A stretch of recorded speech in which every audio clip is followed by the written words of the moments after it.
The year is 1964. You are Lieutenant Commander Alan Crawford, aboard the Royal Navy's HMS Protector, bound for one of the most unique places known to man.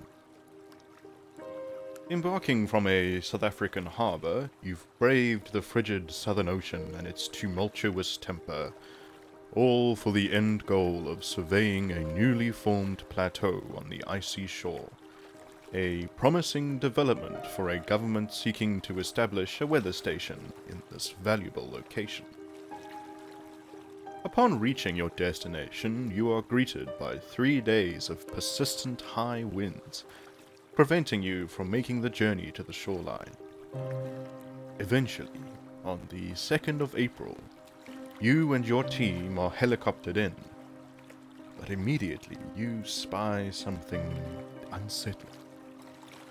There, nestled in the lagoon, floats an abandoned lifeboat. Its outside stripped of all markings and signifiers, and no sign of its former occupants. Under normal circumstances, this would make for a passing curiosity, but this discovery is far more perplexing. For this is Bouvet Island, the most remote island on Earth.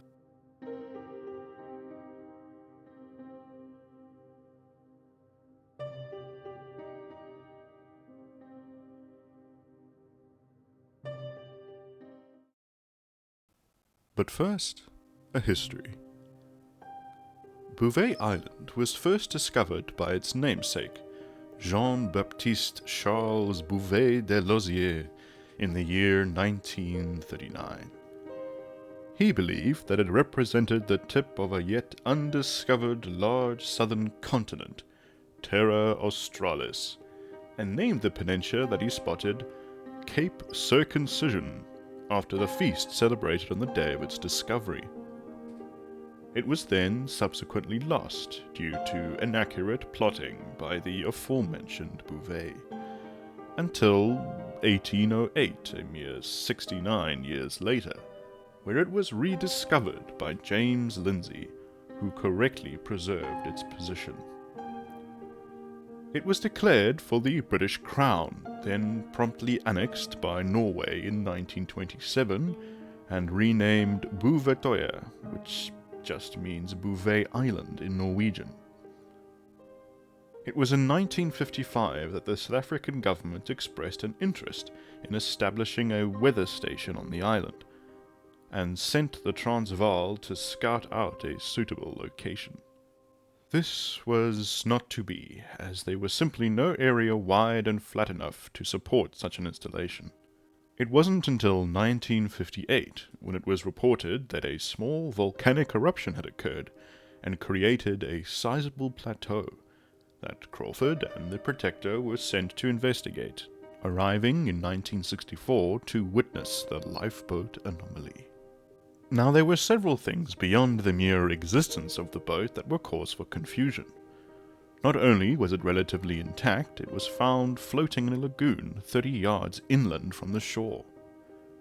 On the rocks 100 yards away was a 44-gallon drum and a pair of oars, with pieces of wood and a copper flotation or buoyancy tank opened out flat for some purpose.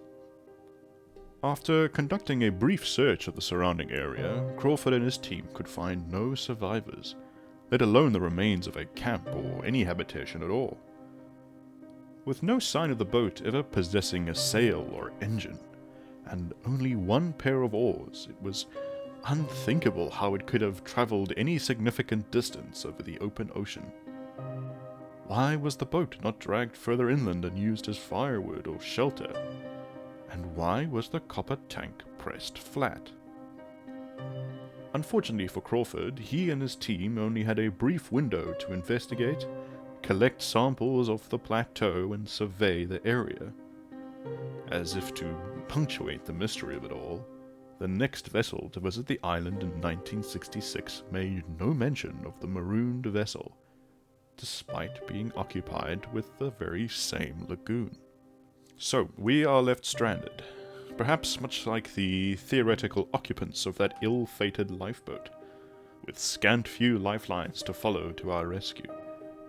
Thankfully, we have the internet, with all its intrepid theorists and investigators, piecing together all the plausible causes of this wildly unlikely occurrence. Many possible solutions have been suggested, each with their own supporters and naysayers. A marooned lifeboat? An unfortunate research vessel left stranded? Or, as is tradition, victims of an alien abduction, dropped off in the wrong place? Unlike most mysteries, this one might have an answer.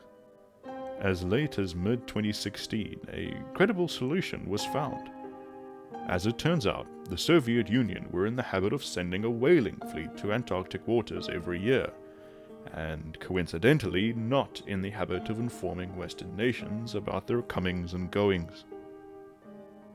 After some expert sleuthing, user QualisLibe or Libet on Reddit managed to dig up records that indicate a ship that was part of one such fleet, the Slava 9, visited the island in November of 1958. A group of sailors landed near Cape Circumcision, but the weather turned sour, forcing them to stay on the island for 3 days, eventually being rescued by helicopter, hence the abandoned boat. The lack of any camp or signs of habitation probably means they took any supplies they had back with them when they departed, besides the boat and the pair of oars, which were too heavy or unwieldy. Some questions have to be answered with our best guesses, however. For example, the conspicuous absence of the boat upon the next documented visit to the island. Perhaps the Southern Ocean finally swallowed up what evidence remained of that landing. Or maybe the Soviets returned to finally clean up their mess. A less likely explanation. As for the flattened copper flotation device, here we can turn to the comments on Mike Dash's excellent article on the subject for inspiration. It's possible that it was hammered flat as some sort of makeshift signal, but we now know the Slava fleet was very aware of the sailors' presence on the island, so going to that trouble would be unlikely. Another explanation is offered by user Bo, who mentions the possibility of it being used as a grounding system for a ham radio, used by one Gus Browning, a ham radio enthusiast who went on an expedition to Bouvet Island in 1962. Not only did Browning make contact from Bouvet Island, but the timestamp lies within the time frame required for our mystery.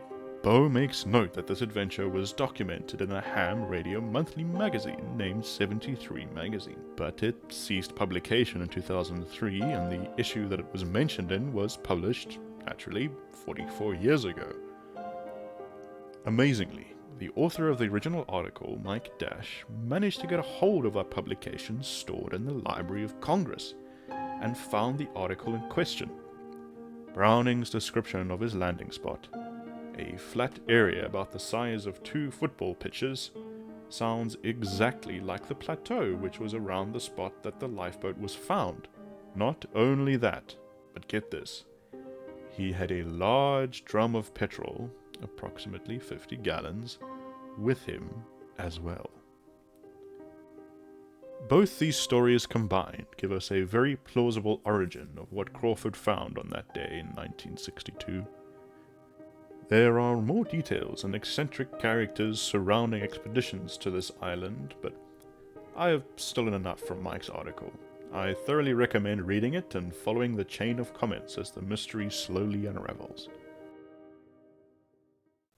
To some, the combination of these two theories is enough to explain the mystery.